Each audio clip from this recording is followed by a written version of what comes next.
Okay, good day mga kababayan. Ramir Boulder is back. Korupsyon sa flood control muli. Napakainit po. Korupsyon sa flood control project. Kinakasangkutan ng mga ilang senador. Sa isang kumakailang pagdinig, ngayon po, ng House Infrastructure Committee, inilabas ng dating Assistant Engineer ng Department of Public Works and Highway DPWH na si Bryce Hernandez ang pangalan ng mga senador na umano'y sangkot sa korupsyon sa mga proyektong flood control.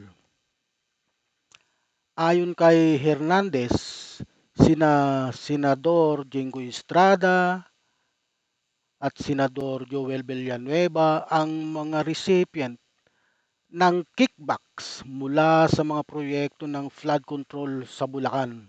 Sinabi rin niya na natatakot siya para sa kanyang buhay at sa kanyang pamilya dahil sa mga taong sangkot sa korupsyon.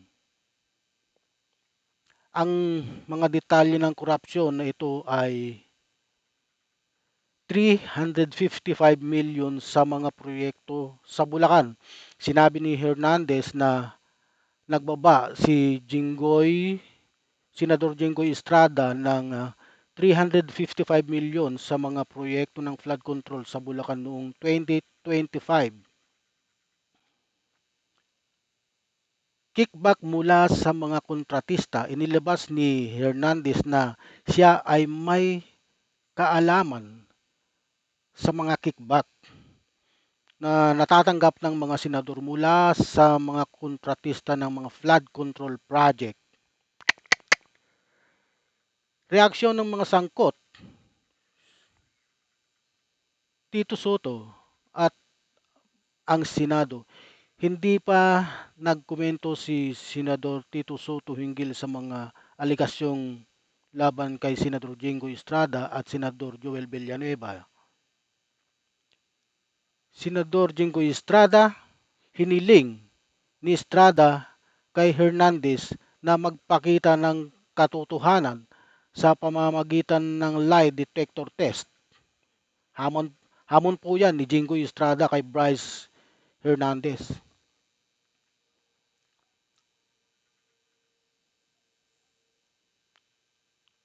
Kahilingan ng komite, proteksyon para kay Hernandez, hiniling ng komite na magbibigay ng proteksyon kay Hernandez kapalit ng kanyang pagsasabi ng katotohanan. Biro mo? Investigasyon at pag-uusig. Nais ng komite na magkaroon ng malalim na investigasyon at pag-usig sa mga sangkot sa korupsyon. Ito po ngayon ang ibabahagi ko sa inyo sa pagdinig na nagaganap po ngayon sa korupsyon sa flood control project mula po dito sa Kongreso, dito po sa House hearing into anomalous flood control project na kasalukuyang nagaganap po ngayon. Panoorin po ninyo. Good morning, Your Honor, Mr. Chair. Ako po si Bryce Erickson Hernandez, dating Assistant District Engineer ng Bulacan 1st District Engineering Office. Ako po ay na-contempt kahapon sa Senate Blue Ribbon Committee. Habang ako po ay nakadetain, nakapag-isip po ako at nagdesisyon na maglabas ng ilang nalalaman ko sa flood control project base po sa aking natatandaan sa ngayon. Tama po si Senator Lacson na ang mga engineers ng DPWH ay tila naging legman o bagman na lang. Kung tatanungin niyo po ako kung sino o kanino kami naging bagman, sasagutin ko na po ngayon.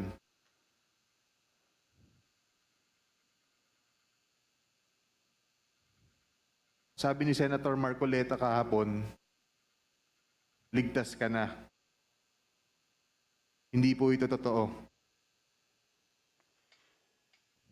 Si Senator Jinggoy Ejercito Estrada, Senator Joel Villanueva, Yusek Robert Bernardo, at D. Alcantara. Si Senator Jinggoy po ay nagbaba ng 355 million ngayong 2025 sa mga ilang projects sa Bulacan.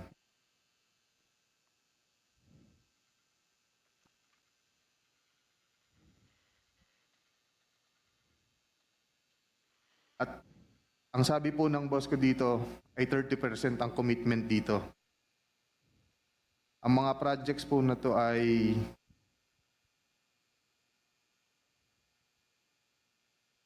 construction of flood mitigating structure with pumping station and floodgate phase 3 sa Hagonoy, Bulacan. Flood control mitigating structure with pumping station and floodgate sa Malolos, Bulacan. Hindi ko na po babasahin lahat to. Isasama ko po to sa aking written statement. No, mahalaga pong basahin yung buong listahan ng mga proyekto. Sige po, These are Your the line items that everyone has been talking about, so I think the nation deserves to know which particular line items that are in the GAA that are being implemented for these particular personalities. Mr. Chair, may I also request that he be directed to read the entirety of his salaysay Yes, and not to select portion of his salaysay para Yes, po he will. I think he will be required to read the entire, but we need the specific line item in the General Appropriations Act to be able to tie these particular projects to political personalities, not just DPWH engineers, not just contractors. Please proceed. Mr. Chair, may I also ask that the amounts also be read? Yes, I think if it- it's important that the public will also know the Yes, amounts. if it is available, Engineer Hernandez, please mention the amount as well. Mr. Chair, saglit na interjection lang. After the statement of Sir Bryce, may we have the copy of his statement para po makapagtanong din yung mga members based on his ongoing statement. Mr. Chair. Maraming salamat. If that is practicable, Deputy Speaker, we will ask him to do it, but it is a written, handwritten statement. So I think we have to listen to his entire salaysay first. Please proceed with the line items, please. Let me repeat it, Your Honor. First, construction of flood mitigating structure with pumping station and floodgate, phase 3, Barangay Mercado, Hagonoy, Bulacan, with an allocation of 60 million pesos.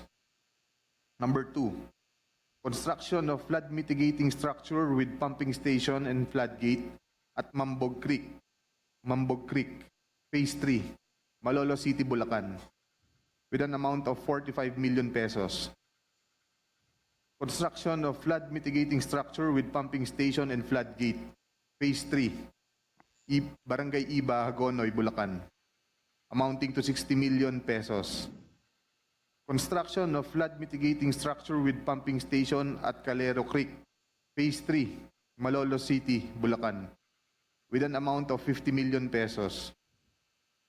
Construction of flood control structure including pumping station and floodgate, phase 3, Barangay Mayto, Kalumpit, Bulacan, with an amount of 60 million pesos. Construction of flood mitigation structure with pumping station and floodgate at Barangay Santo Rosario Creek, phase 3, Malolo City, Bulacan, with an amount of 40 million pesos.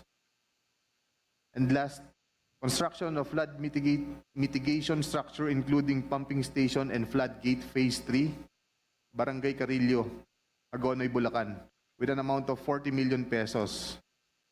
And all of that with a total of 355 million pesos, Your Honor.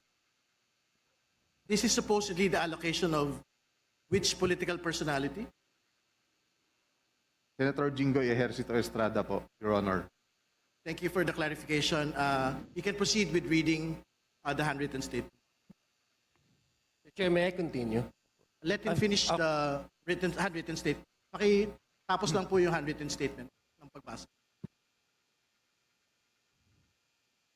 Nagbaba po si Senator Jinggoy at ang kanyang SOP dito ay 30%.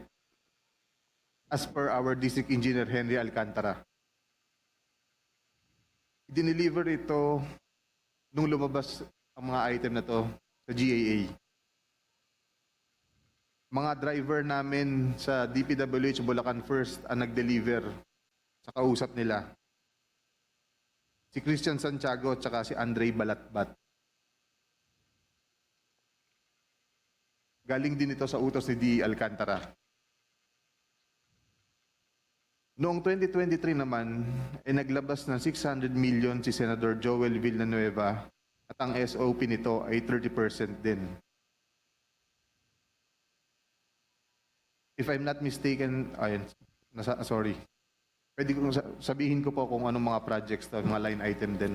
Please proceed with disclosing the line items so the nation may able to tie the line item to the political personality involved. First, rehabilitation of flood control structure along Balagtas River, Barangay Panginay, Tuwawa, Phase 3, Balagtas, Bulacan, with an amount of 75 million pesos. Construction of Bukawe River Flood Mitigation Structure, Station 12, plus 589 to Station 12, plus 739, at Barangay Bambang, Bukawe, Bulacan, with an amount of 75 million pesos.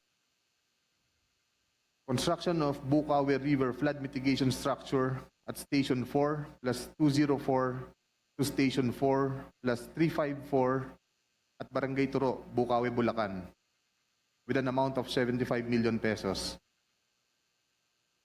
Construction of Bukawe River Flood Mitigation Structure at Station 3 plus 036 to Station 3 plus 236 at Barangay Kaingin, Bukawe, Bulacan. Construction of this also has an amount of 75 million pesos. Number 5, construction of Bukawe River Flood Mitigation Structure at Station 5 plus 466 to Station 5 plus 667 at Barangay Bunlo, Bukawe, Bulacan with also an amount of 75 million pesos. Tututanggi pa ito. Construction of Balagtas River Flood Mitigation Structure at Station 3 plus 533 to Station 3 plus 683 at Barangay Santol, Balagtas, Bulacan with an amount of 75 million pesos also. Construction of Balagtas River Flood Mitigation Structure at Station 7 plus 654 to Station 7 plus 804 at Barangay Dalig, Balagtas, Bulacan. Also with an amount of 75 million pesos. And last is the construction of Balagtas River Flood Mitigation Structure at Station 14 plus 124 to Station 14 to 200 plus 274 at Barangay San Juan, Balagtas, Bulacan. Also with an amount of 75 million pesos. And all in all with a total of 600 million pesos.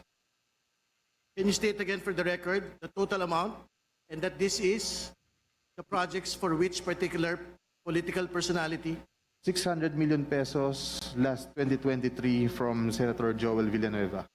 Thank you. Please proceed with your handwritten statement.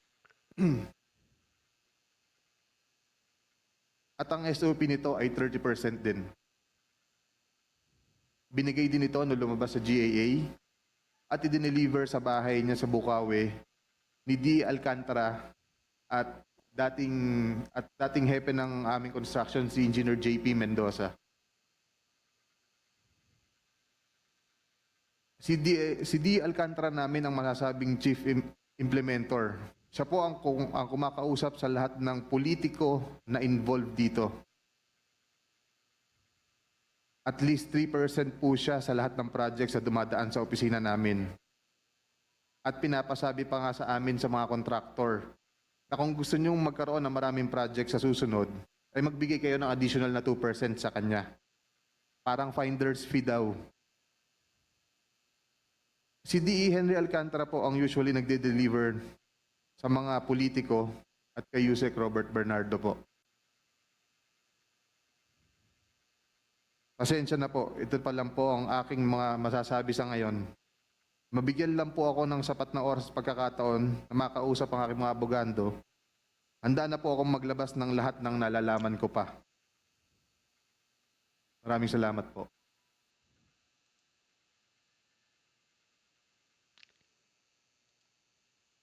Okay guys, ano po ang inyong comment? Naniniwala po ba kayo na sangkot si Jinggoy Estrada at saka si Joel Villanueva sa usapin ng flood control project sa Bulacan? Ano po ang inyong komento? Comment down below. Thank you.